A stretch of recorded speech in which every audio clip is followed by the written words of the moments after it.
Seri 7 Pedang Kayu Harum. Siluman Goa Tengkorak. Cerita, Ho Ping Hu. Audiobook, novel silat. Bab 7. Tosu itu berteriak kaget, bukan hanya karena pedangnya seperti terjepit baja dan topeng tengkoraknya robek terkena ujung sepatu gadis itu, akan tetapi terutama sekali karena pada saat itu tangan kanan gadis itu sudah bergerak dan merampas peti hitamnya. Sesudah berhasil merobek topeng sehingga nampak wajah Siok Cincu yang agak pucat dan berhasil pula merampas peti hitam itu, Kim Hong tertawa dan dengan tubuh membuat jungkir balik 3 kali, dia meloncat ke belakang lantas duduk sembarangan di atas lantai, membuka peti hitam itu. Wajahnya berseri, matanya terbelalak dan mulutnya tersenyum girang ketika dia melihat isi peti yang berkilauan itu, terdiri dari perhiasan-perhiasan emas perak penuh batu permata yang mahal-mahal itu. Dengan wajah pucat Siok Cincu memandang. Dia tahu bahwa nona itu lihai bukan main dan jika berkelahi secara berhadapan, belum tentu dia akan menang. Karena itu, melihat betapa gadis itu kini terpesona oleh perhiasan di dalam peti bagaikan seorang anak kecil tertarik oleh mainan yang bagus, diam-diam dia lalu mengambil jalan memutar, mengitari gadis dalam ruangan itu dengan pedang siap di tangan. Setelah tiba di belakang Kim Hong, tiba-tiba dia meloncat, menubruk dan menggerakkan pedangnya untuk melakukan serangan maut yang kiranya tak akan mungkin dihindarkan oleh gadis yang sedang duduk di lantai dan tertarik oleh perhiasan-perhiasan itu. Akan tetapi, tanpa menoleh Kim Hong menggerakkan tangan yang sedang memegang tusuk konde Kumala tadi ke belakang dan gerakan Tosu itu tiba-tiba terhenti di tengah udara. Tubuh yang sedang mengangkat pedang hendak membacok itu tiba-tiba terhenti, seperti tertahan oleh kekuatan dahsyat. Pedangnya terhenti di atas kepala lalu terlepas dan jatuh ke atas lantai. Kedua lututnya terkulai dan tertekuk lantas tubuhnya jatuh berlutut, kedua tangan mendekap dada di mana tusuk konde itu amblas dan memasuki dadanya tepat menusuk jantung. Dia pun roboh dan hanya berkelojotan sebentar. Tewaslah Siok Cincu tanpa bisa bersambat lagi, matanya terbuka memandang kosong ke arah peti hitam yang terbuka di depan Kim Hong. Kim Hong meloncat bangun dan menutupkan kembali peti hitam, lalu membawa peti itu dan berloncatan menuju ke kamar pusat di mana dia mengharapkan akan dapat bertemu dengan orang yang sangat dibencinya, yaitu Xiansu atau Siluman Goa Tengkorak, ketua dari Jixiankou. Akan tetapi dia telah kalah dulu oleh Tianxin. Seperti juga halnya Tosu Siok Cincu, Xiansu atau Siluman Goa Tengkorak itu melarikan diri membawa sebuah peti hitam yang dipeluknya. Akan tetapi baru saja dia meninggalkan kamarnya dan tiba di ruangan sembahyang, tiba-tiba dia berhenti berlari dan memandang ke depan dengan mata terbelalak. Pendekar sadis telah berdiri di sana sambil bertolak pinggang dan menentang pandangan matanya dengan senyum mengejek dan mata mencorong penuh kemarahan. Maka dapat dibayangkan betapa kaget hati Siluman Goa Tengkorak ketika melihat pendekar ini. "Ah, Cheng Tai Hiap," katanya dengan suara yang ramah sekali, suara yang mengandung kekuatan sihir untuk menundukkan lawan. "Aku selalu memegang janji, tidak membunuh engkau atau Toan Li Hiap." "Bagus, memang engkau tidak melanggar janji. Dan aku pun tidak akan membunuhmu, hanya ingin menangkapmu dan menyerahkanmu kepada para Tosu Hong Kiampang dan Butong Pai." "Pengkhianat kau," bentak Xiansu dan dia pun telah menerjang dan memukulkan tangan kanannya ke arah kepala Tianxin. Dar! Tianxin terkejut juga saat melihat sinar terang disertai bunyi ledakan ketika ada benda menghantam dinding di belakangnya. Pukulan Xiansu tadi dielakkannya dan ternyata Xiansu itu tidak hanya memukul, akan tetapi juga melepaskan sesuatu dari kepalan tangannya ke arah kepalanya yang akhirnya membentur dinding dan meledak, membuat dinding itu berlubang sebesar kepala orang. Kalau benda itu mengenai kepalanya dan meledak, tentu kepalanya yang akan pecah. Xiansu sudah menerjang lagi dengan penuh kemarahan dan karena tangan kirinya masih memeluk peti hitam, dia mempergunakan pukulan tangan kanan secara beruntun 2 kali dibantu oleh tendangan kakinya 1 kali. Du! Des! Tianxin sengaja menangkis 2 kali pukulan serta 1 kali tendangan itu sambil dia mengerahkan tenaga keras lawan keras. Tubuhnya tergetar oleh pertemuan tenaga itu, akan tetapi juga Xiansu terdorong ke belakang sampai 2 langkah dan terhuyung. Tianxin tersenyum mengejek. "Hahaha, Siluman Goa Tengkorak. Sekarang keluarkanlah semua kepandaianmu. Mari kita lihat siapa di antara kita yang lebih kuat." Siluman itu hanya menggeram dan sekarang dia sudah menerjang lagi karena Tianxin menghalang di depannya. Tangan kanannya bukan memukul melainkan mencengkeram, dan melihat betapa gerakan tangan itu berputar dan disertai bunyi suara mencicit nyaring, maka tahulah Tianxin bahwa lawannya menggunakan ilmu pukulan yang amat keji, dan mungkin merupakan Tok Chiang, tangan beracun. Akan tetapi, tentu saja pendekar sadis tidak takut, bahkan sedikit pun tidak gentar menghadapi cengkeraman ini. Diam-diam dia sudah merasa heran sekali kenapa lawannya tetap memeluk peti hitam itu, padahal dalam pertemuan tenaga tadi saja siluman itu tentu sudah maklum bahwa tenaga siluman itu kalah kuat. Kalau bukan peti yang isinya amat berharga tentu siluman itu akan melepaskan peti itu supaya bisa menyerang dengan leluasa dan mempergunakan seluruh kepandaiannya. Wutut! Pelak! Tangan yang mencengkeram ke arah ubun-ubun itu dielakkan oleh Tianxin, akan tetapi dibiarkan mengenai pundaknya dan dia telah menyambutnya dengan pengerahan tenaga Tikai Ibeng. Ai!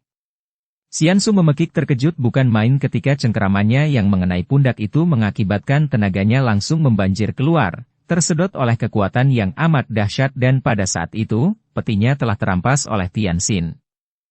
Tikai Ibeng! Serunya dan tiba-tiba tenaga cengkeramannya itu menghilang dan pada saat itu, dua jari tangan kirinya mencuat ke depan, ke arah kedua mata Tianxin. Memang hebat juga ketua Jixian Kau ini. Agaknya dia sudah mengenal Tikai Ibeng dengan baik dan tahu bagaimana caranya untuk menghadapinya. Dia telah menghentikan aliran tenaga sinkangnya sehingga tidak sampai tersedot lagi dan jari tangan kirinya yang menusuk ke arah sepasang mata lawan itu tentu saja tidak dapat dihadapi dengan Tikai Ibeng. Karena sinkang yang bagaimana hebat pun tak mungkin dapat disalurkan melalui biji mata. Tianxin maklum akan berbahayanya serangan lawan itu, maka dia pun sudah meloncat ke belakang sambil membawa peti hitam. Tetapi gerakannya itu memberikan kesempatan kepada lawannya untuk meloncat ke kiri dan tiba-tiba saja siluman itu lenyap di belakang sebuah tiang besar. Siluman keparat, hendak lari kemana engkau?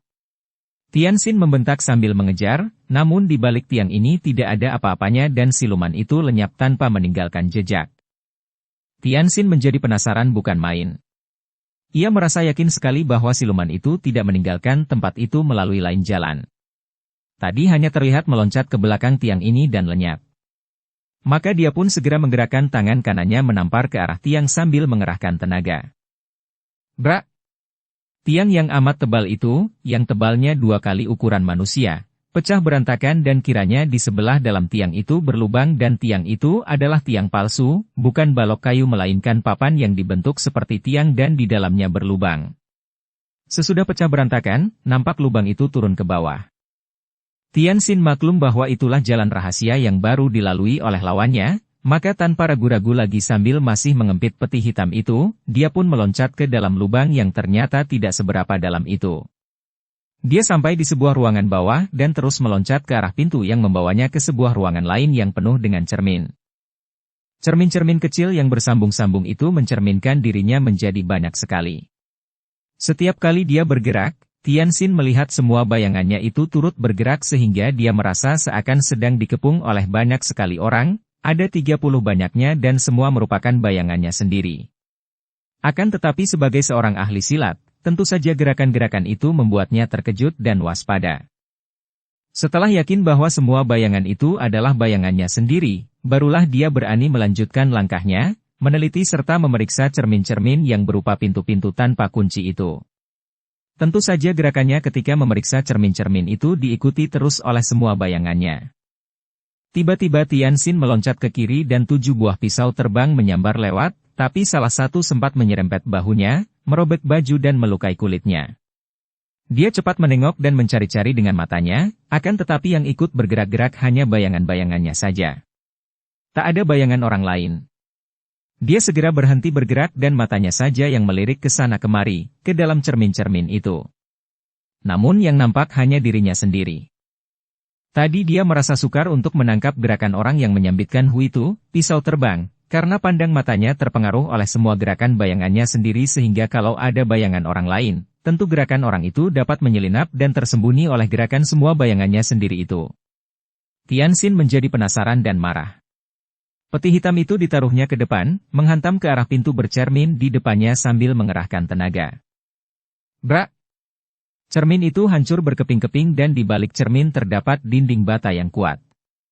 Akan tetapi pada saat dia memukul tadi, dia sempat melihat sinar berkelebatan dari arah kanannya dan cepat dia menggulingkan tubuhnya.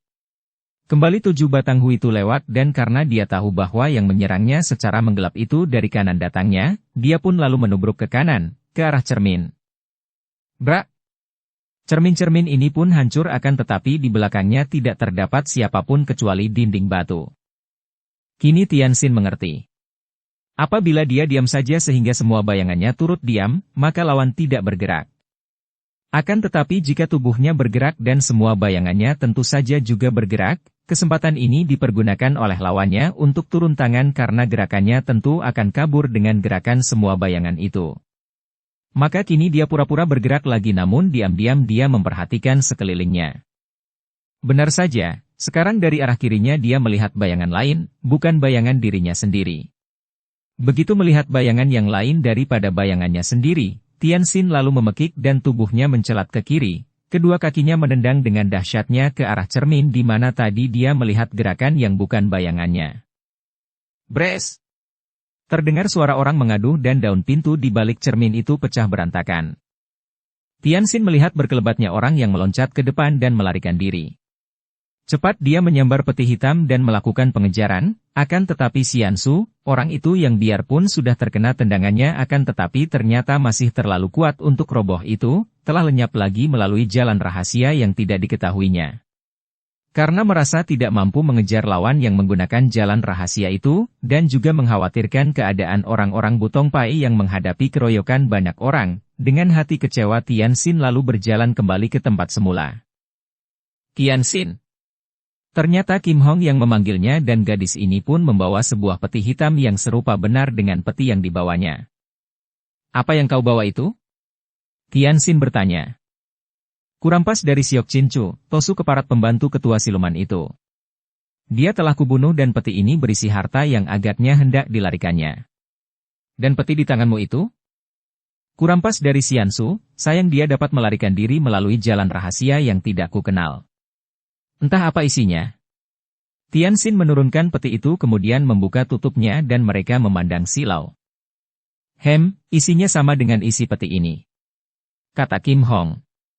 Agaknya siluman itu bersama pembantunya telah bersiap-siap hendak melarikan diri sambil membawa harta benda hasil kejahatan mereka, masing-masing membawa satu peti penuh perhiasan. Sudahlah, mari kita bantu orang-orang Butong Pai menghadapi para anak buah siluman itu. Kau bantulah mereka. Aku sendiri akan membebaskan para gadis yang ditawan sebelum terjadi sesuatu yang buruk terhadap mereka. Jawab Kim Hong. Baik, dan sebaiknya engkau bawa kedua peti ini bersamamu. Engkau tentu masih ingat bagaimana untuk membebaskan orang dari pengaruh sihir dan bius. Gadis itu menganggukkan kepalanya. Menotok 12 Keng Siang Meh dan mengurut 7 Ki Keng Meh, lalu mengguyur mereka dengan air dingin. Tianxin mengangguk dan mengelus dagu kekasihnya. Bagus, engkau memang hebat. Nah, aku pergi dulu. Dia pun lalu lari meninggalkan tempat itu untuk keluar membantu 5 orang tokoh Butong Pai yang tengah dikeroyok oleh banyak anak buah siluman Goa Tengkorak dan para tamunya itu. Kim Hong juga meninggalkan tempat itu, membawa kedua buah peti hitam yang diikatnya menjadi satu menggunakan tirai sutera yang terdapat di ruangan itu lantas pergilah dia ke ruangan dalam untuk mencari gadis-gadis yang dia duga tentu dikumpulkan dalam suatu tempat. Dugaan gadis ini memang tepat. Dia menemukan hampir 40 orang wanita yang rata-rata masih muda dan cantik-cantik, dengan wajah yang pucat dan pandangan mata kosong, duduk berkumpul di sebuah ruangan besar. Ada 4 orang bertopeng menjaga di depan ruangan, membawa golok dan memandang beringas ketika dia datang membawa 2 buah peti hitam itu. 4 orang penjaga ini segera mengenalnya sebagai gadis tawanan yang memberontak dan melarikan diri, maka tanpa banyak cakap lagi mereka sudah menerjang maju. Melihat berkelebatnya 4 batang golok itu, Kim Hong menggerakkan tangan yang memegang sutera pengikat 2 peti hitam. Cahaya hitam yang lebar melayang, menyambut ke 4 batang golok itu dan gerakan ini diikuti oleh kedua kaki Kim Hong yang menendang 4 kali beruntun. Akibatnya, 4 batang golok yang bertemu dengan peti-peti hitam itu terlempar, disusul tubuh 4 orang itu yang terlempar pula, membentur dinding dan terbanting roboh, tak mampu bangun kembali karena ketika menendang tadi, Kim Hong mengerahkan tenaga pada kedua kakinya dan sekali tendang saja remuklah isi perut 4 orang itu. Kim Hong mendorong daun pintu ruangan itu hingga terbuka dan puluhan orang gadis itu memandang kepadanya dengan sinar mata ketakutan. Beberapa orang di antara mereka bahkan maju dengan sikap menantang. "Siapa kamu? Tidak boleh ada orang yang masuk ke sini kecuali ada izin dari Xiansu," kata salah seorang di antara mereka. Kim Hong mengangkat muka memandang. Dia tahu bahwa gadis yang usianya baru 17 tahun lebih ini, yang berwajah amat cantik, adalah kekasih Xiansu atau setidaknya merupakan gadis yang paling disuka oleh ketua siluman itu. Akan tetapi, di balik sikapnya yang genit dan binal, juga pandang mata gadis itu kosong dan sayu tanda bahwa gadis ini penuh oleh hawa jahat atau sihir yang mempengaruhi, dan wajahnya yang pucat itu pun menandakan bahwa dia telah banyak terkena obat bius. Semua gerakannya itu tak wajar dan gadis ini pun telah kehilangan kepribadiannya. "Siapakah engkau?" Kim Hong bertanya dengan suara mengandung wibawa. Akan tetapi gadis itu tidak terlihat takut, malah melangkah maju sambil mengangkat dagu dengan sikap tinggi hati. "Aku bernama Tio Xiangqi dan aku adalah murid terkasih dari Xiansu. Pergilah sebelum aku memanggil pengawal dan menangkapmu." Kim Hong tersenyum dan menurunkan 2 buah peti yang dibawanya, lalu tiba-tiba saja tubuhnya bergerak ke depan. Akan tetapi dia kecelik kalau menyangka bahwa gadis itu sebagai murid dan kekasih Xiansu tentu lihai ilmu silatnya. Kiranya gadis itu sama sekali tidak pandai ilmu silat, dan sama sekali tidak dapat menangkis atau mengelak ketika dia menotoknya menjadi lumpuh seketika. Terdengar jeritan-jeritan kaget dan marah dari para wanita itu. Akan tetapi Kim Hong tidak peduli dan cepat menggerakkan jari-jari tangannya menotok jalan darah di tempat-tempat tertentu pada tubuh Tio Xiangqi itu, lalu mengurut jalan darah Ki Keng Mei. Gadis itu nampak tertidur pulas dan Kim Hong lalu melompat dan mengambil sepanci air yang berada di sudut ruangan, lalu menyiramkan air itu pada kepala Tio Xiangqi. Gadis itu adalah pengantin yang telah diculik oleh siluman Goa Tengkorak, yaitu putri dari Tio Qi, kembang dusun Banceng. Pada malam dia menjadi pengantin bersama Te Sikun, muncul siluman itu membunuh suaminya kemudian menculiknya. Siluman itu, atau Xiansu, tertarik akan kecantikannya sehingga semenjak malam itu, di bawah pengaruh sihir dan bius, Tio Xiangqi menjadi kekasihnya. Begitu kepala dan mukanya terguyur air dingin, Tio Xiangqi gelagapan, terbangun dan seperti baru sadar dari mimpi buruk. Dia bangkit dan memandang ke sekitarnya. Pandang matanya yang sudah tidak kosong lagi itu terbelalak, mukanya pucat ketakutan melihat ke arah banyak gadis yang kini sudah serentak bangkit dengan marah itu. "Di mana aku? Apa yang terjadi?" Dan agaknya dia teringat, sebab tiba-tiba dia mendekap mukanya dengan kedua tangan, kemudian menangis mengguguk, memanggil-manggil ayahnya. Sementara itu, gadis-gadis yang hampir 40 orang banyaknya itu sudah bangkit berdiri. Sebagian dari mereka yang berwatak pemberani, karena terdorong oleh kesetiaan mereka yang tidak wajar terhadap Xiansu, langsung maju hendak menyerang Kim Hong dengan cakaran dan gebukan. Kim Hong maklum bahwa mereka itu adalah wanita-wanita tidak berdosa yang kehilangan kepribadiannya, maka dia pun cepat bergerak berkelebatan di antara mereka dan robohlah mereka itu satu demi satu karena sudah tertotok oleh pendekar wanita sakti ini. Yang lain-lain, yang ketakutan, kini berlutut dan tidak berani melawan. Kim Hong lalu bekerja dengan sibuk dan cepat, menotoki wanita-wanita itu dan mengurut jalan darah mereka. Kemudian dia mengguyur kepala mereka dengan air yang diambilnya dari kamar mandi sehingga ruangan itu menjadi becek dan basah. Akan tetapi kini keadaan dan suasana menjadi berubah sama sekali. Wanita-wanita yang telah sadar akan dirinya itu lalu menangis sehingga suasana menjadi riuh rendah dengan tangis mereka, seolah-olah di tempat itu terdapat perkabungan. Kim Hong adalah seorang pendekar wanita yang memiliki kekerasan hati seperti pria dan tak mengenal kecengengan lagi. Maka, melihat wanita-wanita menangis dengan cengeng ini, hatinya terasa mengkal dan dia pun sudah bangkit berdiri lantas berkata dengan suara nyaring. "Kalian semua diamlah, jangan menangis. Apalagi yang perlu kalian tangisi? Kalian telah terseret ke tempat neraka ini, baik melalui bujukan beracun maupun diculik, dan kalian hidup di dalam cengkeraman pengaruh ilmu sihir dan obat bius. Akan tetapi hari ini, aku Tuan Kim Hong bersama sahabatku Cheng Tianxin datang untuk membasmi gerombolan siluman ini dan membebaskan kalian. Lekaslah berkemas dan bawa barang-barang kalian masing-masing, kita akan keluar dari neraka ini dan kalian akan kembali kepada keluarga kalian masing-masing." Mendengar ucapan ini, bermacam-macam sambutan para wanita itu.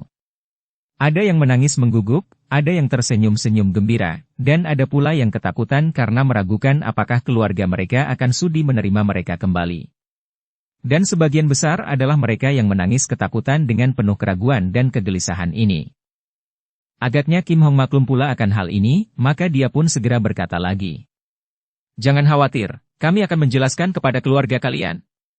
Dan andai kata keluarga kalian begitu kejam untuk tidak menerima kalian kembali, kalian tetap akan mampu hidup sendiri karena kami akan membagi-bagikan semua harta peninggalan siluman Goa Tengkorak ini di antara kalian sehingga kehidupan kalian akan terjamin.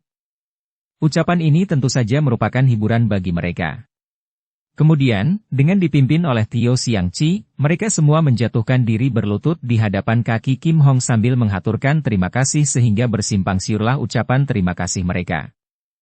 Sudahlah, aku tidak mempunyai cukup waktu untuk segala macam upacara ini. Kim Hong menggerak-gerakkan tangan dengan sikap hilang sabar. Di luar masih terjadi pertempuran dan aku harus membantu untuk membasmi para siluman itu. Marilah, cepat, kita harus keluar dari sini. Sekarang para wanita itu sibuk berkemas, lantas mereka pun berbondong-bondong keluar meninggalkan ruangan itu, mengikuti Kim Hong yang mengajak mereka keluar ke tempat di mana terjadi pertempuran. Bahkan dengan bantuan wanita-wanita ini, Kim Hong dapat menghindari jebakan-jebakan rahasia. Meskipun tadinya para wanita ini hidup dalam keadaan tersihir dan terbius, mereka tidak kehilangan ingatan mereka dan mereka tadinya hanya hidup seperti di dalam alam mimpi. Telah kehilangan kepribadian akibat mereka itu diberi minuman-minuman yang di samping melumpuhkan kemauan sendiri, juga merangsang nafsu-nafsu mereka sehingga mereka hidup seakan-akan menjadi hamba nafsu yang harus melayani kebutuhan Xiansu, para anak buahnya dan para tamu, dan semua itu dilakukan dengan rela sebagai bakti mereka terhadap para dewa, terutama dewa kematian yang mereka puja. Sementara itu, di luar daerah Goa Tengkorak terjadi pula kesibukan lain. Serombongan orang yang memegang pedang, dengan muka marah sekali berbondong-bondong menuju ke balik tebing Goa Tengkorak. Jumlah mereka ada 30 orang, semuanya adalah orang-orang yang bersikap gagah dan dipimpin oleh 2 orang Tosu. Mereka ini adalah orang-orang Hong Qiampang yang dipimpin sendiri oleh Im Yang Tosu dan Bu Beng Tojin, ketua dan pembantu utamanya. Seperti kita ketahui, para murid Hong Qiampang dan pemimpinnya ini marah sekali ketika mendapat kenyataan bahwa siluman Goa Tengkorak yang sudah membunuh 7 orang anggota atau murid mereka itu adalah pendekar sadis Cheng Tianxin. Dan kemarahan mereka semakin memuncak pada saat pendekar sadis ditolong oleh seorang bertopeng tengkorak lainnya dan bersama siluman itu melarikan diri. Tentu saja mereka melakukan pengejaran dengan berpencar. Akan tetapi mereka kehilangan jejak pendekar sadis dan temannya di luar daerah Goa Tengkorak.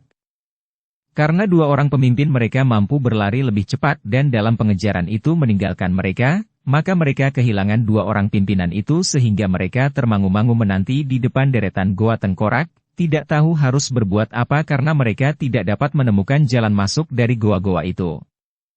Sesudah matahari naik tinggi dan mereka menanti dengan kesabaran yang hampir habis. Tiba-tiba muncullah Bu Beng Tojin memanggul tubuh Im Yang Tosu yang terluka. Tentu saja para murid Hong Qiampang menjadi terkejut sekali.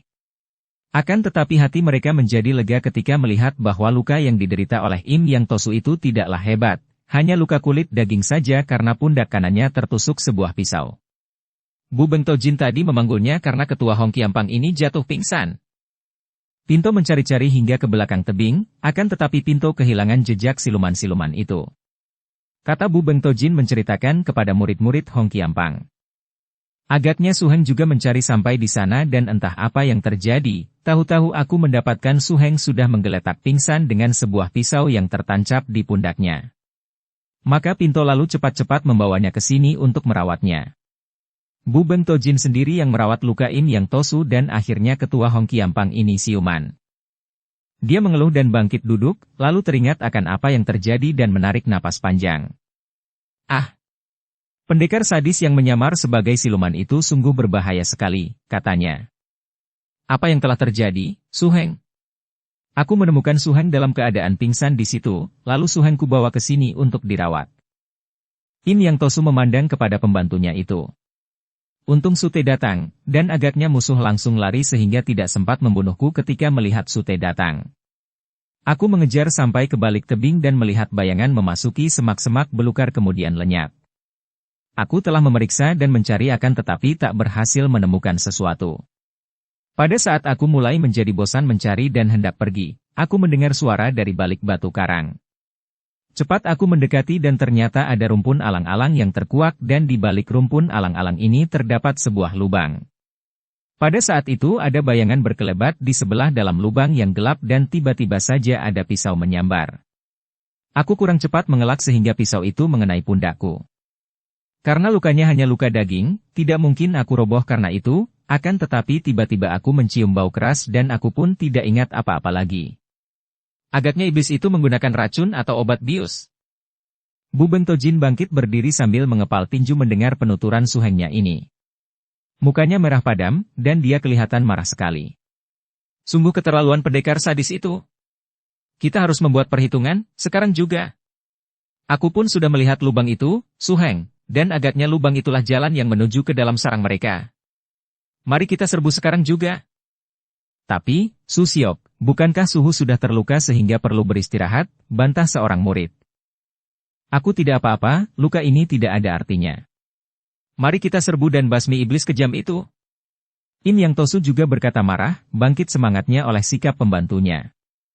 Demikianlah. Mereka berdua segera memimpin 30 orang murid Hong Kiampang itu, berbondong-bondong pergi menuju ke balik tebing Goa Tengkorak. Karena dua orang pimpinan Hong Kiampang itu sekarang sudah menemukan jalan tembusan rahasia, yang berupa terowongan yang membawa mereka ke sarang Jitsian Kau, maka mereka dapat memasuki terowongan itu dengan sikap hati-hati sekali. Bagaimanapun juga, kita harus berhati-hati. Kata Bu Beng Tojin sesudah mereka mulai memasuki terowongan dan dia berjalan paling depan. Orang yang sudah mampu melukai Suheng, biarpun secara menggelap, tentulah amat berbahaya. Pada sepanjang jalan terowongan, mereka menemukan jebakan-jebakan yang sudah tak bekerja akibat rusak sehingga beberapa kali Bu Beng Tojin mengeluarkan seruan marah. Keparat, sungguh jebakan yang kejam sekali, terdengar dia berkata. Mereka melanjutkan perjalanan dan akhirnya tibalah mereka di pusat sarang gerombolan itu dan begitu mereka berloncatan keluar dari mulut terowongan, mereka lalu tercengang memandang ruangan itu. Pendekar sadis berdiri di tengah-tengah ruangan bersama 5 orang gagah dari Butong Pai, dan di sekeliling ruangan yang luas itu nampak berserakan tubuh orang-orang yang memakai jubah dan topeng tengkorak. Ada pula yang berpakaian biasa, yaitu para tamu yang sedang membantu gerombolan itu menghadapi orang-orang Butong Pai yang dibantu oleh Tian Xin. Ketika Tian Xin meninggalkan Kim Hong dan berlari keluar, dia melihat betapa 5 orang Butong Pai itu masih mengamuk. Akan tetapi mereka terkurung rapat dan mulai terdesak. Untunglah di situ ada Liang Hitojin, yaitu tokoh kedua dari Butong Pai yang permainan pedangnya hebat bukan main sehingga untuk sementara, berkat kelihayan Liang Hitojin, kepungan itu masih dapat dibendung dan belum ada orang Butong Pai yang terluka biarpun mereka telah lelah sekali dan sibuk mempertahankan diri. Pada saat Tian Xin hendak maju, tiba-tiba ada orang yang merangkul kakinya. Tian Xin cepat menatap ke bawah. Orang itu adalah seorang pemuda yang mengenakan pakaian mewah. Agaknya dia tidak turut bertempur, akan tetapi sudah keserempet senjata tajam karena pahanya terluka dan dia kelihatan ketakutan setengah mati. Maafkan aku, ampunkan aku, Tai Hiap, ampunkan aku dan kelak aku akan memberi Tai Hiap uang sebanyak yang kau minta. Emas, perak, apa saja, asalkan Tai Hiap bersedia membawa aku keluar dari tempat ini. Dan orang itu lalu menangis ketakutan. Tian Xin mengenal orang ini sebagai seorang di antara para tamu, yaitu pemuda mewah yang dia lihat menerima janda Chia Kok Heng pada saat janda muda itu diangkat menjadi anggota baru. Kemudian janda itu oleh Xian Su diberikan kepada pemuda mewah ini yang menggaulinya secara tidak tahu malu. Kini dia dapat menduga bahwa tentu ada apa-apa di antara pemuda kaya ini dengan Xian Su dan bukan tidak mungkin janda itu diculik oleh gerombolan siluman Goa Tengkorak atas pesanan pemuda ini. Ampun si muda. Akan tetapi akuilah apakah benar engkau yang memesan janda Kok Heng itu untuk kau perkosa? Pemuda itu memang pemuda bangsawan dan hartawan Syekh Pang dari Taigoan. Pada saat itu dia berada dalam ketakutan yang luar biasa, maka mendengar ucapan itu, tanpa pikir panjang lagi dia pun langsung mengaku saja. Pokoknya, apapun yang pernah dilakukannya akan diakui tanpa malu-malu lagi asalkan dia dibebaskan dan tidak dibunuh. Hatinya telah ketakutan sekali melihat betapa orang-orang Butongpai itu mengamuk dan membunuhi banyak orang berkedok tengkorak dan begitu Tianxin muncul, dia pun telah mengenalnya sebagai pemuda yang diperkenalkan sebagai pendekar sadis, maka walaupun dengan merangkak-rangkak, dia menghampiri dan minta ampun. Benar, Tayyap, tapi ampunkan saya. Des. Tendangan yang dilakukan oleh Tianxin tepat mengenai dagu pemuda Syekh Pang itu. Tulang rahangnya patah-patah dan pemuda itu menangis melolong-lolong. Tianxin telah menghampiri dengan langkah lebar dan sekali dia menurunkan kaki kanannya, dia sudah menginjak pecah kepala orang Syekh Pang itu seperti orang menginjak kepala ular saja. Kemudian Tianxin terjun ke dalam arena perkelahian dan begitu dia terjun, tentu saja keadaan menjadi berubah sama sekali. Setiap gerakan kaki tangannya pasti disusul oleh teriakan mengerikan karena ada seorang pengeroyok yang terjengkang dan tewas. Dalam beberapa gebrakan saja dia telah merobohkan 6 orang pengeroyok. Hal ini tentu saja membuat para anak buah gerombolan itu menjadi sangat gentar, akan tetapi sebaliknya membuat 5 orang Butongpai tambah bersemangat. Demikianlah, saat rombongan orang-orang Hong Qiampang sampai di tempat itu, mereka hanya melihat pendekar sadis beserta 5 orang Butongpai, adapun semua anggota gerombolan siluman Goa Tengkorak berikut para tamu yang ikut membantu mereka telah rebah malang melintang, ada yang tewas dan ada pula yang luka-luka. Pendekar sadis, iblis jahat, kau harus menebus kematian murid-murid kami. Im Yang Tosu yang memandang marah kepada pendekar itu langsung meloncat ke depan. Akan tetapi Tianxin meloncat ke belakang dan berkata dengan suara nyaring. Im Yang Tosu, sabarlah dan dengarlah dulu penjelasanku. Akan tetapi tiba-tiba Bu Beng Tojin telah menggerakkan pedangnya dan menyerang Tianxin dengan dahsyat sambil berteriak. Tak usah banyak cerewet lagi, dosa-dosamu sudah bertumpuk. Serangan Tosu itu dahsyat bukan kepalang, akan tetapi Tianxin dapat mengelak dengan sigapnya tanpa membalas, melainkan berseru. Tahanlah, Totiang. Cheng Tianxin, dosamu sudah bertumpuk, kini mau bicara apa lagi? Pinto sendiri yang menangkapmu sebagai siluman Goa Tengkorak, dan dalam tawanan kami engkau sudah ditolong oleh seorang anggota gerombolan siluman Goa Tengkorak. Kini engkau masih mau pura-pura lagi. Berkata demikian, Bu Beng Tojin dengan kemarahan meluap-luap telah menerjang lagi dengan pedangnya, mengirim serangan maut yang amat berbahaya. Agaknya kakek pendeta ini benar-benar sakit hati karena kematian 7 orang muridnya, maka kini dia menyerang bagaikan orang yang mata gelap. Kembali Tianxin mengelak cepat sehingga pedang itu bercuit lewat di atas kepalanya. Tahan dan biarkan aku bicara dulu, Totiang. Tianxin berseru. Sute, biarlah kita dengar apa yang hendak dikatakan pendekar sadis alias siluman Goa Tengkorak ini, kata Im Yang Tosu. Perlu apa mendengarkan ucapannya yang palsu, Su Heng?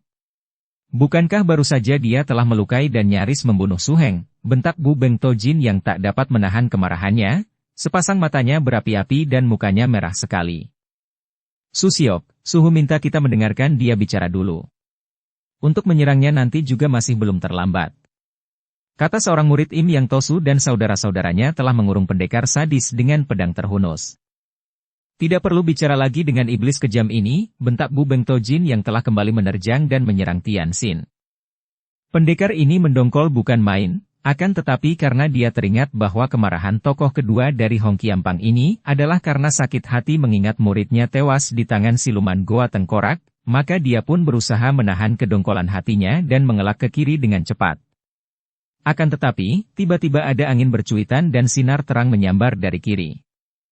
Xiancai, dosamu memang terlalu banyak, pendekar sadis. Itulah suara Im Yang Tosu yang sudah menyerangnya, terbangun semangatnya oleh kemarahan sutenya. Murid Hong Qiampang juga mulai bergerak menyerang Tianxin. Tentu saja pendekar ini terkejut sekali dan cepat dia melempar tubuh ke belakang, berjungkir balik menghindarkan sambaran pedang Im Yang Tosu yang amat lihai. Demikian, Bu Beng Tojin dengan kemarahan meluap-luap telah menerjang lagi dengan pedangnya, mengirim serangan maut yang amat berbahaya. Terang-terang-terang.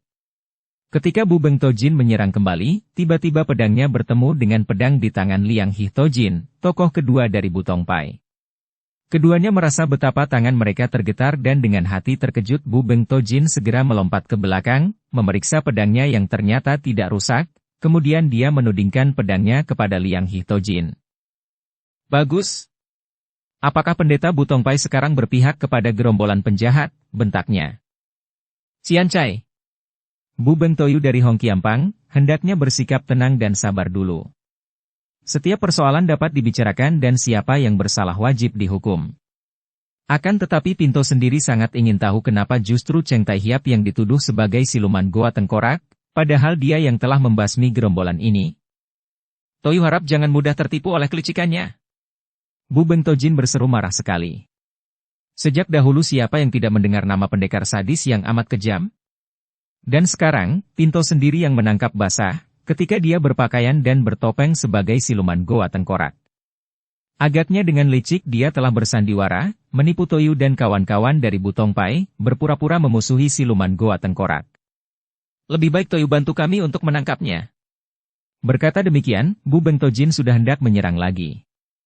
Suasana menjadi tegang karena para murid Hong Kiampang kembali terpengaruh oleh ucapan Susiok mereka, bahkan Im Yang Tosu juga memandang kepada Liang Hi Tojin dengan mata bersinar marah. Betapapun juga, kami dari Hong Kiampang semua menyaksikan bahwa memang benar pendekar sadis pernah kami tangkap sebagai siluman goa tengkorak lantas dibebaskan oleh seorang anggota gerombolan penjahat ini, katanya. Pada saat itu pula, tiba-tiba pintu sebelah dalam terbuka dan muncullah Kim Hong yang membawa 2 buah peti hitam diikuti oleh 40 orang gadis-gadis muda cantik yang masih kelihatan berduka itu. Gadis ini cepat meloncat ke depan ketika melihat Tianxin dikurung oleh orang-orang Hong Kiampang karena dia sempat mendengar ucapan Im Yang Tosu tadi. Tahan, serunya dengan nyaring sehingga semua orang menengok dan memandang kepadanya. Memang akulah orangnya yang telah menolongnya dari tangan orang-orang Hong Kiampang yang haus darah dan yang ceroboh sekali dalam tindakan mereka. Kami memang sudah menyamar sebagai anggota gerombolan siluman goa tengkorak, akan tetapi hal itu kami lakukan untuk dapat membasmi gerombolan ini seperti yang telah kami lakukan hari ini. Bohong! Tiba-tiba Bu Beng Tojin berseru marah. Gadis ini adalah teman baik pendekar sadis, tentu saja dia hendak membelanya. Kalau toh mereka berdua memang menentang gerombolan ini, agaknya hanya ingin merampas harta kekayaannya saja. Buktinya, benda apakah yang dibawa oleh nona ini? Bu Beng Tojin menunjuk dengan pedangnya ke arah 2 peti hitam yang dibawa oleh Kim Hong itu. Gadis itu tersenyum. Totiang, agaknya engkau terlampau curiga dan memandang bahwa orang-orang lain kecuali para pendeta adalah orang-orang jahat belaka. Tanyakan saja pada gadis-gadis ini, siapa yang membebaskan mereka dari cengkeraman siluman goa tengkorak kalau bukan kami? Dan mengenai 2 peti ini, memang isinya adalah harta benda yang amat banyak. Berkata demikian, Kim Hong sengaja membuka 2 peti hitam itu dan semua orang terbelalak memandang kepada 2 peti yang isinya penuh dengan benda-benda yang berkilauan, emas perak serta batu-batu permata yang harganya sukar dinilai. Melihat ini, Liang Hi Tojin mengerutkan alisnya dan memandang kepada pendekar sadis. Tai Hiap, Pinto sendiri tidak mengerti, apa artinya peti berisi harta itu? Sebelum Tianxin menjawab, dan memang pendekar ini masih bingung dan belum siap menjawab pertanyaan ini, Kim Hong telah berkata nyaring. Totiang, harta kami ada puluhan kali lebih banyak daripada isi kedua peti ini. Apa artinya harta ini bagi kami berdua? Kami memang sengaja merampasnya dari tangan siluman goa tengkorak serta pembantunya yang agaknya hendak melarikan 2 buah peti harta ini keluar sarang. Dan kami sudah mengambil keputusan mengenai harta ini. Gadis-gadis ini sudah banyak menderita, mereka diculik dan dibujuk oleh gerombolan jahat. Sekarang mereka akan kami pulangkan ke keluarga masing-masing dan semua harta ini akan kami bagi-bagi untuk mereka, juga untuk keluarga 7 pendekar Taigoan yang telah tewas. Bagaimana pendapatmu, Liang Hi Tojin? Xian Cai, sungguh merupakan pikiran yang bagus sekali. Liang Hi Tojin memuji. Cheng Tai Hiap, harap maafkan keraguan Pinto tadi. Tokoh Butong Pai ini menjura kepada Tianxin yang hanya tersenyum sambil memandang ke arah kekasihnya dengan rasa kagum dan terima kasih. Dan bagaimana dengan pendapat para pimpinan dari Hong Kiampang? Kini Tianxin bertanya kepada Im Yang Tosu dan Bu Beng Tojin. Kalau memang benar seperti apa yang Pinto dengar tadi, memang tepat sekali jika harta itu dibagi-bagi kepada bekas para korban. Jawab Im Yang Tosu. Dan bagaimana pendapatmu, Bu Beng Totiang? Tianxin bertanya kepada Bu Beng Tojin yang masih kelihatan marah dan penasaran itu. Pendeta ini mengerutkan kedua alisnya. Kami adalah orang-orang yang mengutamakan kebenaran dan selalu akan menentang kejahatan. Kalau memang benar pendekar sadis bukan siluman goa tengkorak, tentu saja kami pun setuju.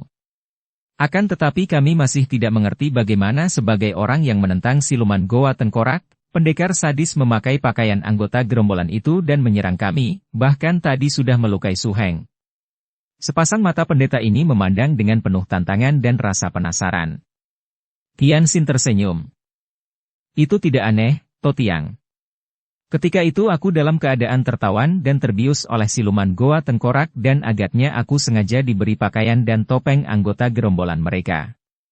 Kemudian mereka sengaja menyerahkan aku pada pihak Hong Qiampang yang mendendam kepada siluman Goa Tengkorak atas kematian 7 orang muridnya. Tapi kenapa engkau menyerang Pinto? Bu Beng Tojin bertanya, mendesak penasaran. Pinto sendiri yang menawanmu, disaksikan oleh semua anak murid Hong Qiampang. Kalau saja dia dalam keadaan sadar mana mungkin engkau mampu menawannya. Tiba-tiba Kim Hong berkata dengan suara galak dan dingin. Akan tetapi Tianxin mengangkat tangan memberi isyarat agar kekasihnya itu menahan kemarahannya.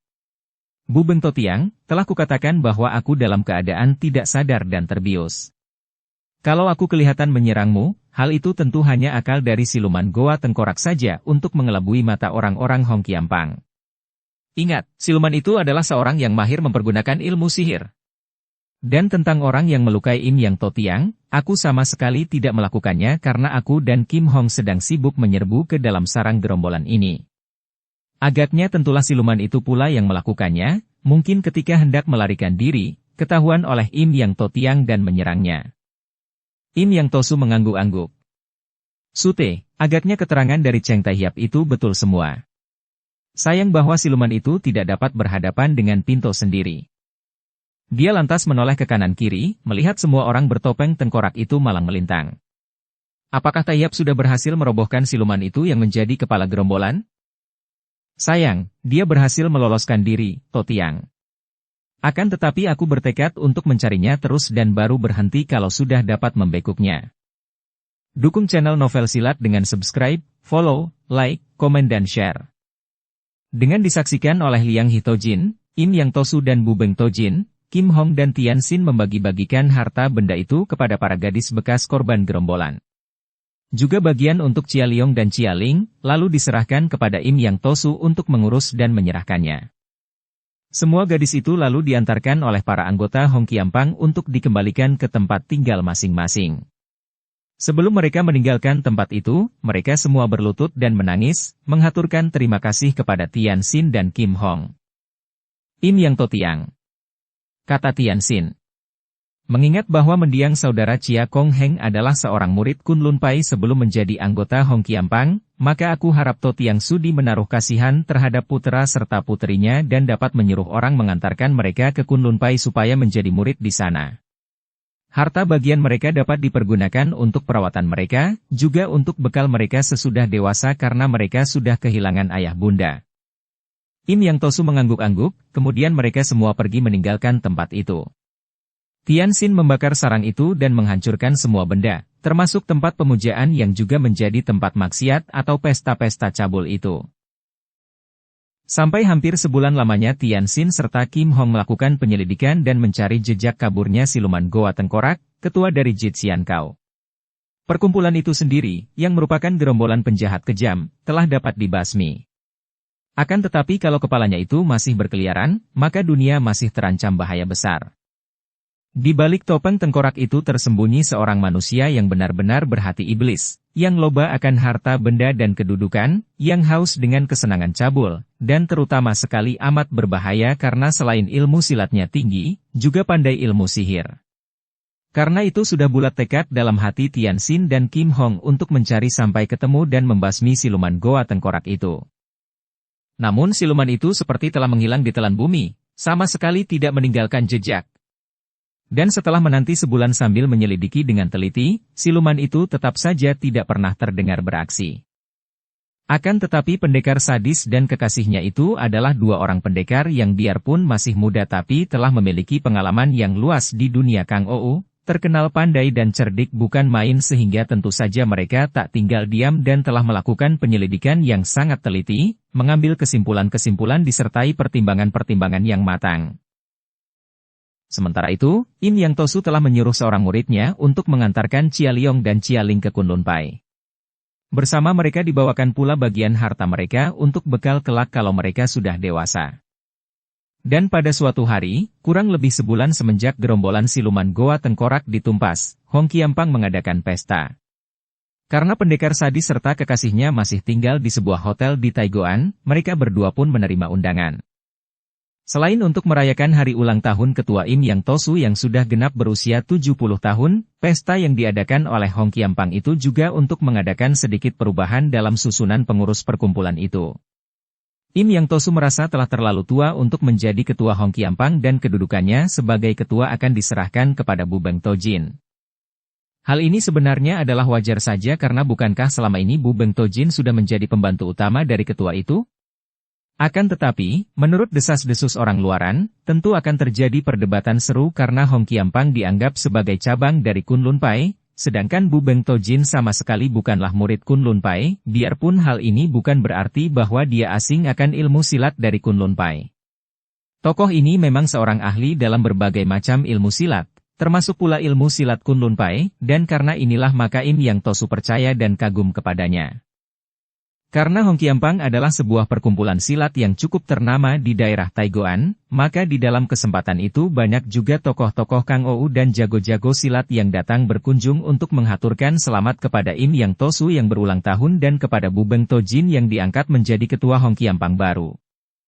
Sejak pagi para tamu telah berbondong-bondong mendatangi kuil Hong Kiampang itu dan mereka dipersilakan duduk di halaman samping yang luas dari rumah perkumpulan yang ada kuilnya itu.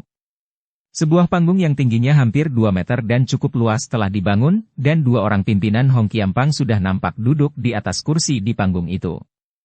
Para anak buah Hong Kiampang yang gagah-gagah dan berpakaian serba baru menyambut para tamu, ada pula yang bertugas mengeluarkan arak serta melayani para tamu dengan sikap ramah, gagah dan cekatan. Tian Xin terlihat datang sendirian dan dia disambut oleh murid kepala lalu dibawa naik ke atas panggung melewati anak tangga, menghadap 2 orang pimpinan Hong Kiampang. Pendekar ini memberi hormat lalu memberi selamat kepada Im Yang Tosu dan berkata, "Semoga Im Yang Totiang diberkahi usia panjang oleh Tian dan selalu sehat lahir batin." Im Yang Tosu mengucapkan terima kasih dan Bu Beng Tojin mengerutkan alisnya karena pendekar itu sama sekali tidak memberi selamat kepadanya. Walaupun secara resmi dia belum diangkat dan pengangkatan itu akan dilakukan nanti, akan tetapi seperti para tamu lain, tentu pendekar ini sudah mendengar akan pengangkatannya dan banyak yang sudah memberi selamat. Maka dia pun diam saja dan hanya memandang kepada pendekar ini dengan alis berkerut. Tian Xin maklum pula akan sikap ini dan dia hanya tersenyum melihat Tosu yang keras hati ini dan yang agaknya tak pernah dapat melenyapkan kebenciannya terhadap dirinya. Dia lalu dipersilakan duduk pada bagian kursi kehormatan, yaitu belasan buah kursi yang berderet di tepi panggung. Di kursi kehormatan ini terdapat pula Tian Tu Xinjin, tokoh Kunlun Pai yang mewakili perkumpulan itu menghadiri pesta yang diadakan oleh Hong Kiampang. Tian Tu Xinjin ini adalah seorang Tosu Kunlun Pai tingkat 3 dan usianya sudah lebih dari 60 tahun, sikapnya tenang dan ramah. Dia pun sudah mengenal baik Tian Xin, maka begitu pemuda ini duduk di dekatnya, dia sudah menegur ketika pendekar itu memberi hormat. "Selamat bertemu, Cheng Tai Hiap. Kenapa Tai Hiap hanya datang sendirian saja, dan mana Toan Li Hiap?" Hanya orang yang sudah kenal baik dan akrab saja yang berani menanyakan istri atau kekasih seperti yang baru diucapkan oleh tokoh Kunlun Pai kepada Tian Xin itu. Tian Xin tersenyum dan menjawab lirih. "Dia nanti tentu datang, Lo Cianpue. Mungkin ada sedikit urusan yang membuatnya datang terlambat." Tian Xin memang seorang pendekar yang berwatak halus dan sangat pandai membawa diri sebagai orang yang terpelajar. Terhadap para tokoh tua, dia tidak segan-segan untuk menyebutnya dengan sebutan Lo Cianpue untuk mengangkat serta menghormati tokoh itu dan merendahkan diri sendiri, walaupun tingkat kepandaiannya tidak kalah oleh tokoh ini. Setelah waktu yang ditentukan tiba dan para tamu sudah memenuhi tempat itu, Im Yang Tosu lalu bangkit berdiri. Tosu tua ini masih memiliki suara yang nyaring pada waktu dia menghaturkan selamat datang dan terima kasih kepada para tamu yang telah memenuhi undangan Hong Kiampang, juga mengucapkan selamat kepadanya yang sudah berusia 70 tahun. Kemudian dia melanjutkan dengan pengumuman yang sudah dinanti-nanti oleh beberapa orang dengan hati berdebar. "Cu yang terhormat, Pinto telah berusia 70 tahun maka telah tiba saatnya bagi Pinto untuk mengundurkan diri dan hanya tekun bersemadi. Akan tetapi, Hong Qiampang yang dapat dibilang masih muda harus hidup terus. Namun sebuah perkumpulan tak mungkin hidup tanpa pimpinan dan setelah Pinto mengundurkan diri, maka Pinto akan menyerahkan pimpinan Hong Qiampang kepada Sute Pinto, yaitu Bu Beng Tojin. Tiba-tiba nampak kegelisahan di antara para murid Hong Qiampang. Suhu. Im Yang Tosu menoleh dengan alis berkerut. Seorang laki-laki berusia 40 tahun yang bersikap gagah telah naik ke atas panggung, lalu memberi hormat kepada Im Yang Tosu. Suhu, bukan sekali-kali Tecu bermaksud kurang sopan dan membantah keputusan Suhu. Akan tetapi Tecu mewakili para murid Suhu yang juga menjadi murid Kunlun Pai untuk menyatakan suara hati kami. Im Yang Tosu kelihatan tidak senang, sebab itu dia membentak. Suilok, apa maksudmu mengganggu pernyataanku? Suhu, perkumpulan kita adalah cabang dari Kunlun Pai dan Suhu sendiri adalah seorang tokoh Kunlun Pai sebagai pendiri Hong Qiampang.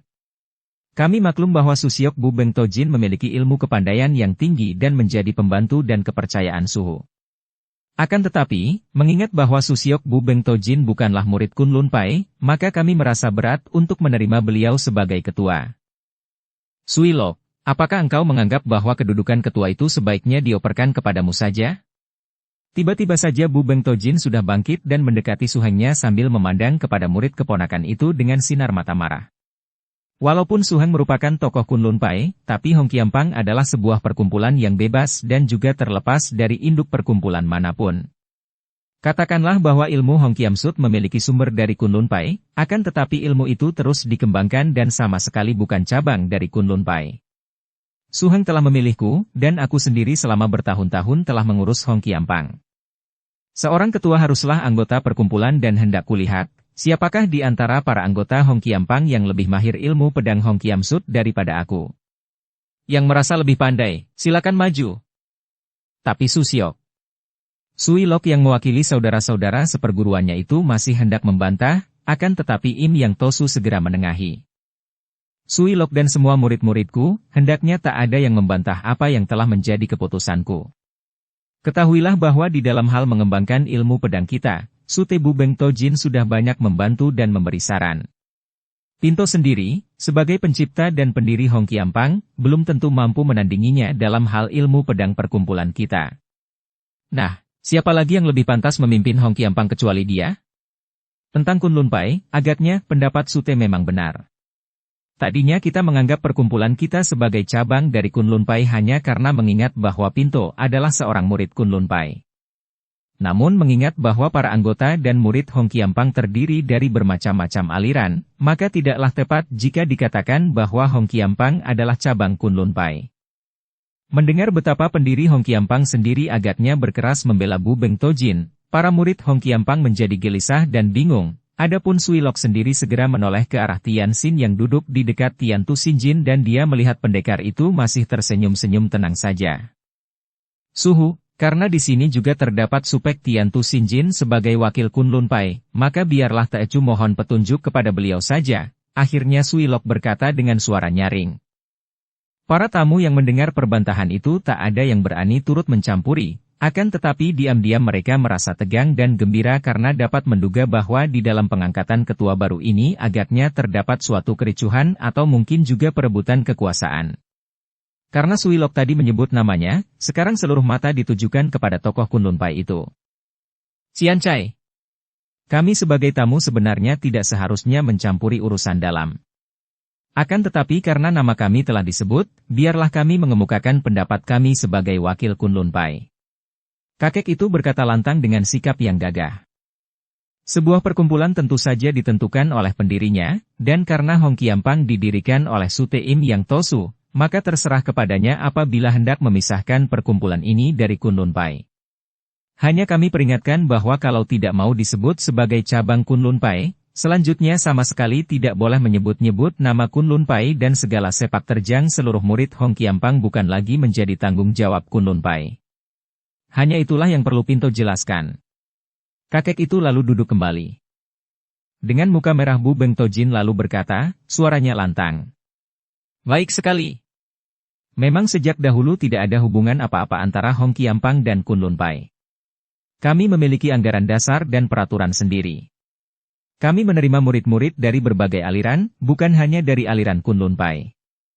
Nah, sebagai seorang ketua baru, sejak detik ini juga Pinto menyatakan bahwa Hong Qiampang bukan cabang Kunlun Pai dan segala sepak terjang Hong Qiampang tidak ada sangkut pautnya dengan Kunlun Pai. Bu Beng Tojin, perlahan dulu. Tiba-tiba terdengar suara yang lebih nyaring lagi sehingga membuat semua orang memandang, dan ternyata Tianxin sudah berdiri di hadapan Bu Beng Tojin dan Im Yang Tosu, di atas panggung. Melihat majunya pendekar ini, Sui Lok lalu cepat-cepat mengundurkan diri dan bercampur dengan saudara-saudaranya. Semua orang menjadi makin tegang dan gembira. Sekarang urusan menjadi makin berbelit dan banyak pihak yang tersangkut, apalagi mereka yang mengenal pemuda gagah itu sebagai pendekar sadis, menjadi bertanya-tanya di dalam hati, apa hubungan pendekar sadis dengan pengangkatan ketua Hong Qiampang itu? Pendekar sadis. Engkau yang banyak dibenci karena kekejaman dan sepak terjangmu, ada urusan apakah maka engkau sebagai orang luar hendak mencampuri urusan dalam Hong Qiampang kami? Bu Beng Tojin membentak dengan mata melotot marah.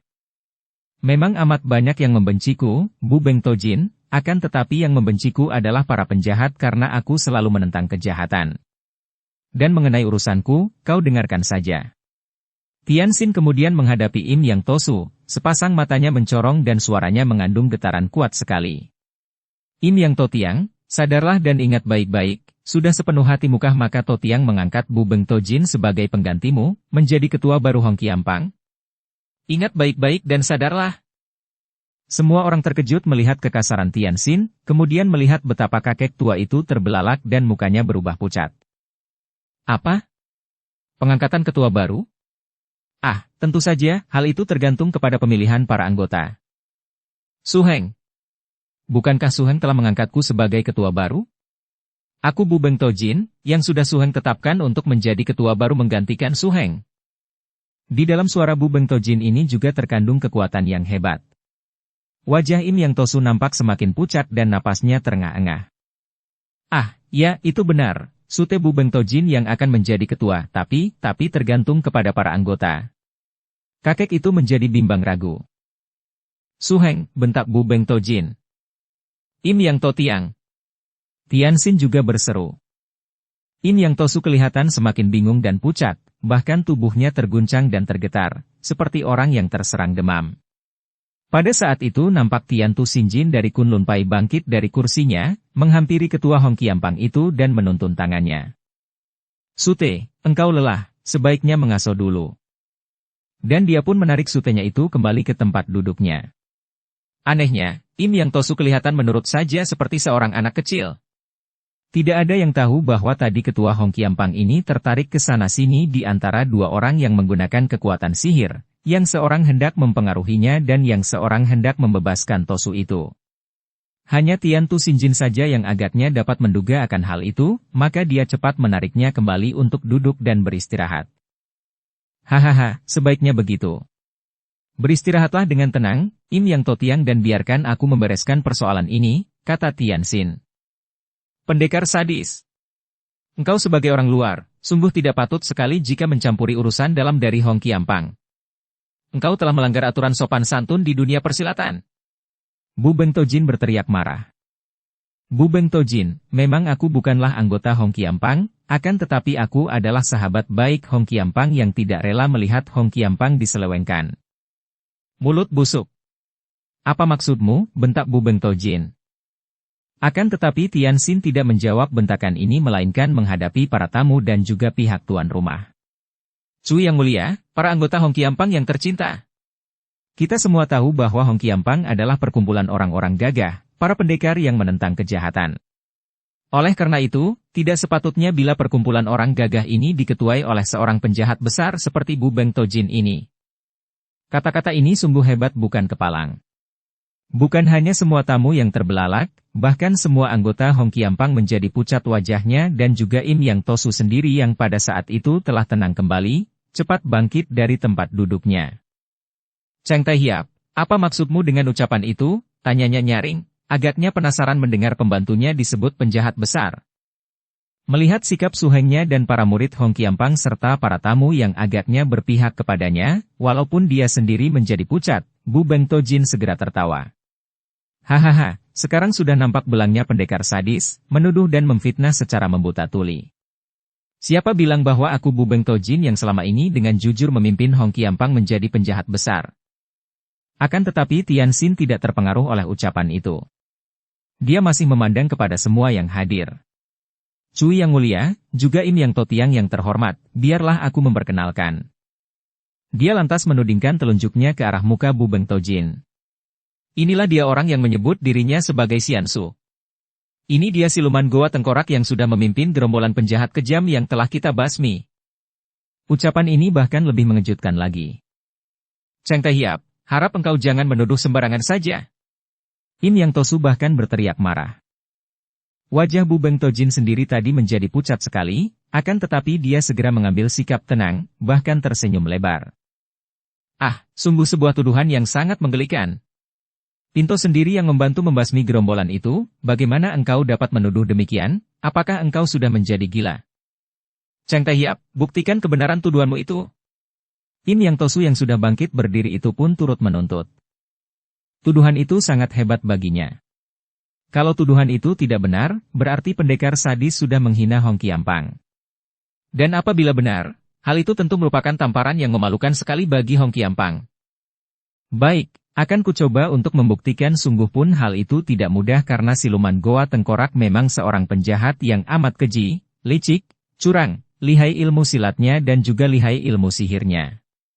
Cui Yang Mulia, ketika pertama kali aku berkenalan dengan kejahatan siluman ini, aku melihat mendiang saudaraku Siu sekarat oleh luka-lukanya sesudah bertanding melawan siluman ini. Dan ucapan terakhir yang keluar dari mulutnya adalah sebutan, Su Xiao. Tadinya aku tidak mengerti apa dan siapa yang dia maksudkan sampai akhirnya aku mendapat kenyataan bahwa dia hanya mempunyai seorang Susiok saja di dunia ini dan Susioknya adalah Bubeng Tojin. Tentu dia sudah mengenali orang bertopeng tengkorak yang telah membunuhnya, mengenai dari gerakan silatnya maka dia meninggalkan sebutan Susiok itu yang sayang pada waktu itu belum ku ketahui artinya. Tuduhan kosong. Bisa jadi Kuisiu menyebut namaku karena hendak minta tolong dan ingat kepadaku. Bubeng Tojin mencela dan semua orang juga menganggap bahwa alasan itu terlalu lemah untuk menjadi bukti kebenaran tuduhannya bahwa Bubeng Tojin adalah siluman goa tengkorak. Masih ada bukti lain. Kata pula Tian Xin. Pada waktu aku tertawan oleh siluman goa tengkorak dalam keadaan pingsan terbius, tahu-tahu aku telah tertawan oleh orang-orang Hong Qiampang dan menurut keterangan, yang menangkap aku dalam pakaian siluman itu adalah Bubeng Tojin.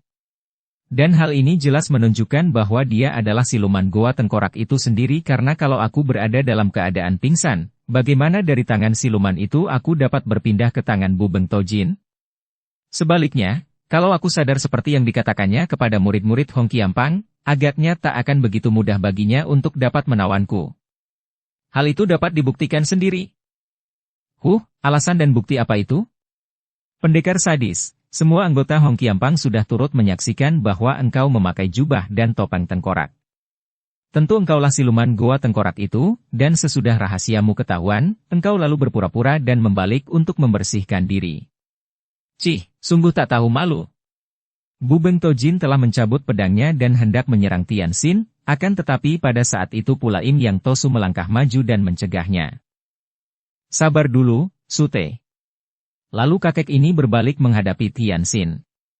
Cheng Taehiap, sungguh Pinto tak mengerti dan merasa bingung permainan apa yang sedang Taehiap mainkan saat ini.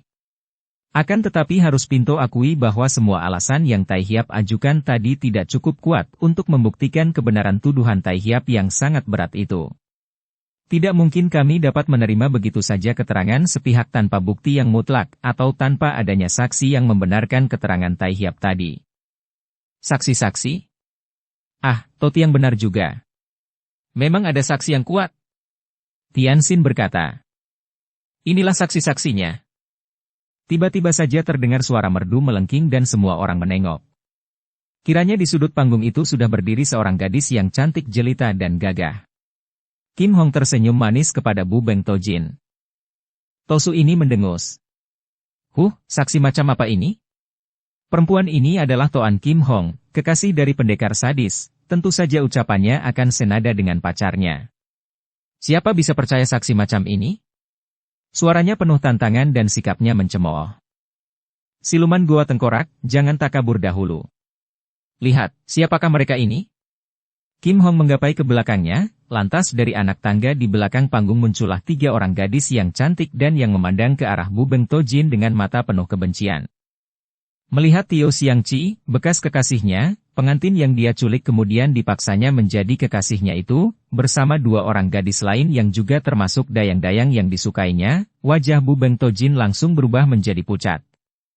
Akan tetapi dia masih sempat mengejek dan mencemooh. Siapa perempuan-perempuan itu? Pinto tidak mengenal segala macam pelacur. Xiangqi, Sioklan dan Kim Tui, coba katakan, siapa pendeta itu? Kim Hong bertanya kepada 3 orang gadis itu dengan suara halus. Tio Xiangqi yang lebih dulu menjawab, telunjuk tangan kirinya yang gemetar menuding ke arah Bu Beng Tojin dan terdengar suaranya agak gemetar akan tetapi mantap. Dialah Xiansu yang menculikku itu. Benar, dia itu Xiansu ketua Jit Xian Kau, kata Sioklan, gadis kedua. Aku berani sumpah, dialah Xiansu, kata Kim Tui pula. Bohong. Fitnah gila. Apa buktinya? Bu Beng Tojin berteriak marah. Apakah kalian bertiga dapat mengatakan buktinya dan tandanya bahwa dia itu Xiansu? Kim Hong bertanya pula. Pada dadanya terdapat daging tumbuh sebesar telur ayam yang berambut panjang, kata Xiangqi lantas menundukkan muka dan air matanya mengalir karena dia merasa sangat malu. Ada lukisan ular melingkari pinggangnya. Kata pula Sioklan yang juga menunduk malu.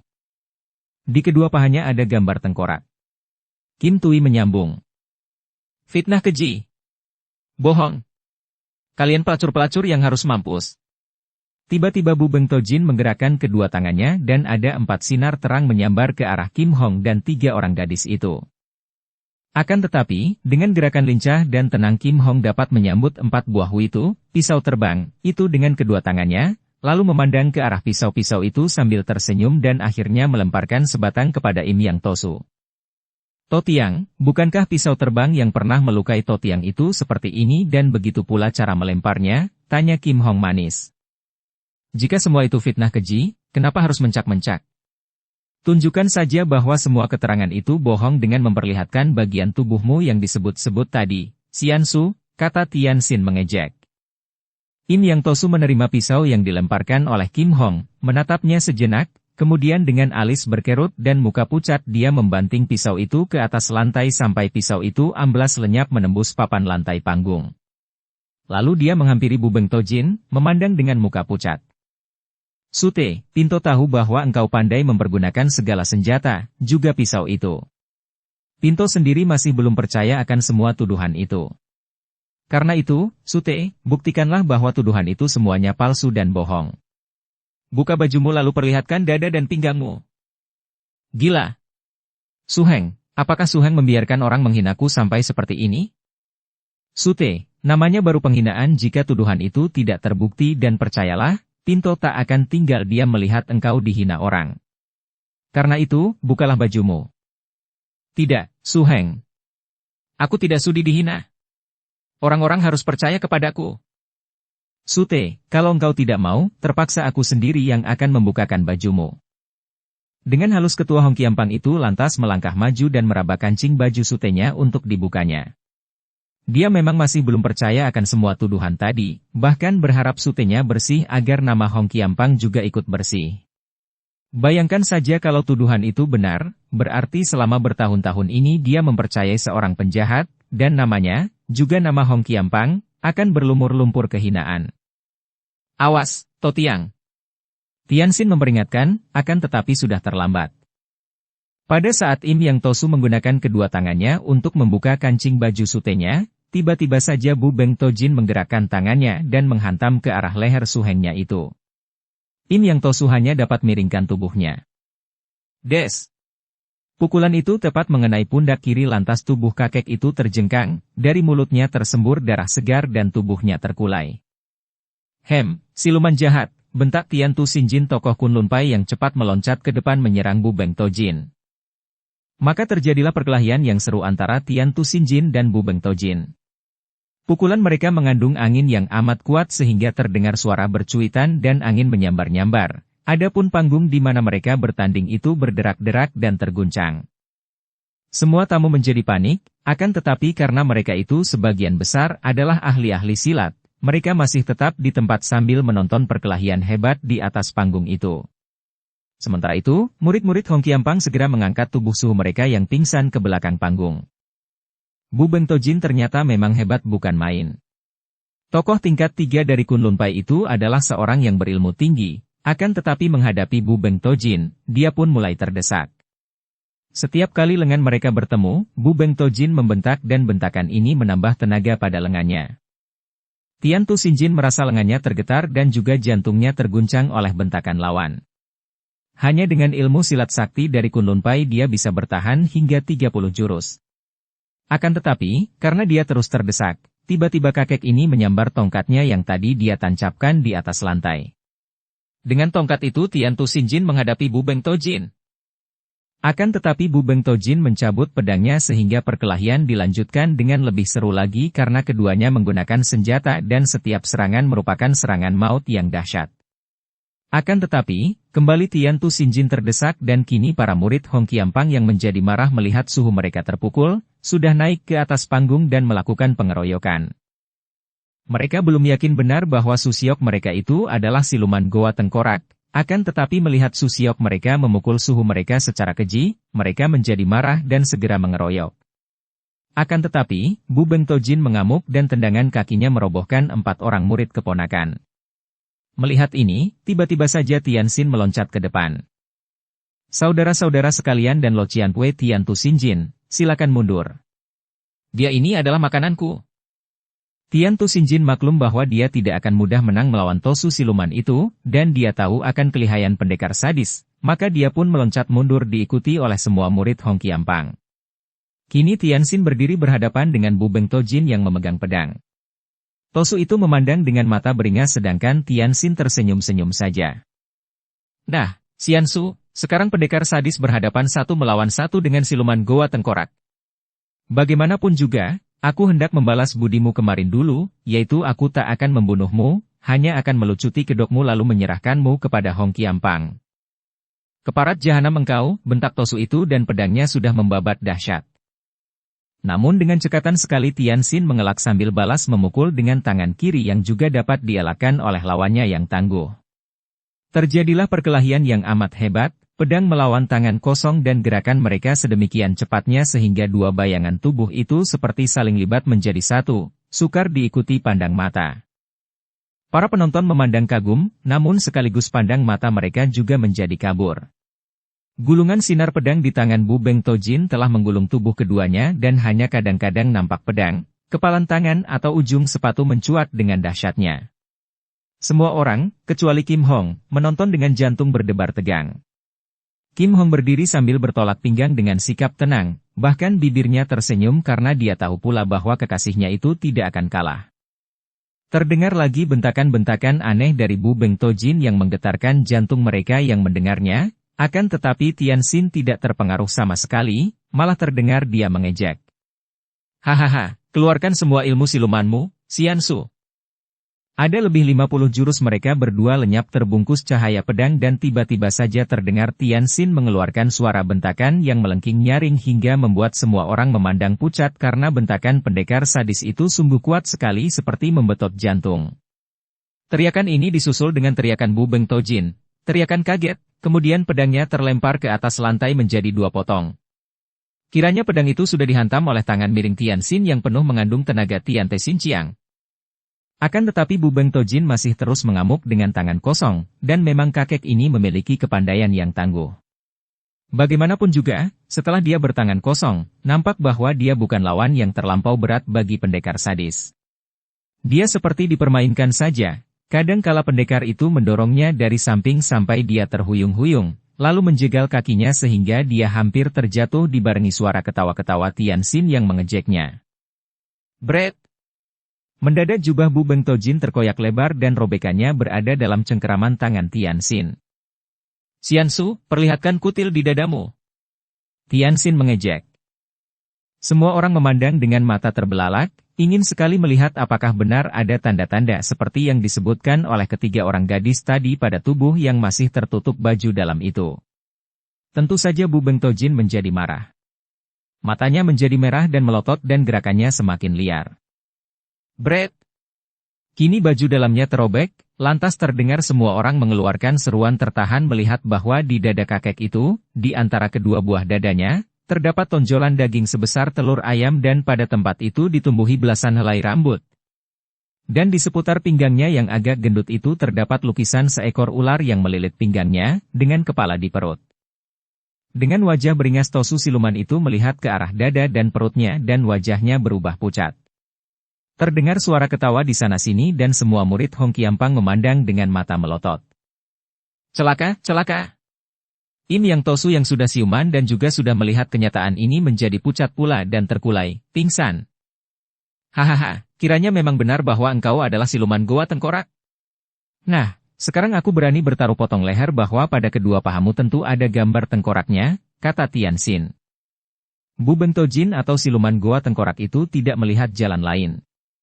Bagaikan seekor harimau yang tersudut, dia pun menubruk lagi sambil menggeram, persis seekor harimau marah. Des! Tubuhnya disambut tamparan Tianxin yang mengenai lehernya. Kakek itu terpelanting hingga kepalanya terasa pening, akan tetapi dia tidak tewas karena memang pendekar sadis tidak ingin membunuhnya, akan tetapi hendak menyerahkannya kepada Hong Qiampang. Tosu siluman itu bangkit dan menerjang lagi. Bres!